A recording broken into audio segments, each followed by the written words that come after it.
அறிவோம் நாலடியார். கடவுள் வாழ்த்து. வானிடு வில்லின் வரவறியா வாய்மையால் கால்நிலம் தோயா கடவுளை யாம் நிலம் சென்னியுற வணங்கி சேர்துமிம் உள்ளத்து முன்னியவை முடிக என்று உரைத்துள்ளார். இதன் விளக்கம் யாதெனில்,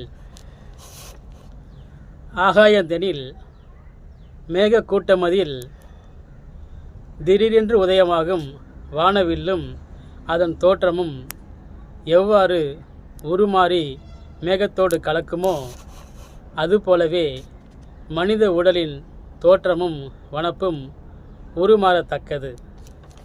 ஆகையால் உருமாறுவதற்கு முன்னமே நாம் எண்ணிய செயல்கள் நற்காரியங்கள் யாவும் செய்து முடித்திடல் வேண்டும் என்று நிலத்தில் கால்படா இறைவனை நம் தலையும் உடலும் நிலத்தில் படும்படி வணங்கி தொழுது எண்ணிய அனைத்தும் முடிக்க வேண்டும் என்று கூறியுள்ளார். நாளை அறத்துப்பால் வரிசையில் ஒவ்வொன்றாக பார்ப்போம். அறிவோம் நாலடியார். கடவுள் வாழ்த்து. வானிடு வில்லின் வரவறியா வாய்மையால் கால்நிலம் தோயா கடவுளை யாம் நிலம் சென்னியுற வணங்கி சேர்துமிம் உள்ளத்து முன்னியவை முடிக என்று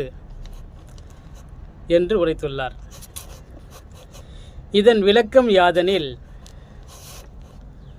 ஆகாயந்தெனில் மேக கூட்டமதில் திடீரென்று உதயமாகும் வானவில்லும் அதன் தோற்றமும் எவ்வாறு உருமாறி மேகத்தோடு கலக்குமோ அதுபோலவே மனித உடலின் தோற்றமும் வனப்பும் உருமாறத்தக்கது. ஆகையால் உருமாறுவதற்கு முன்னமே நாம் எண்ணிய செயல்கள் நற்காரியங்கள் யாவும் செய்து முடித்திடல் வேண்டும் என்று நிலத்தில் கால்படா இறைவனை நம் தலையும் உடலும் நிலத்தில் படும்படி வணங்கி தொழுது எண்ணிய அனைத்தும் முடிக்க வேண்டும் என்று கூறியுள்ளார்.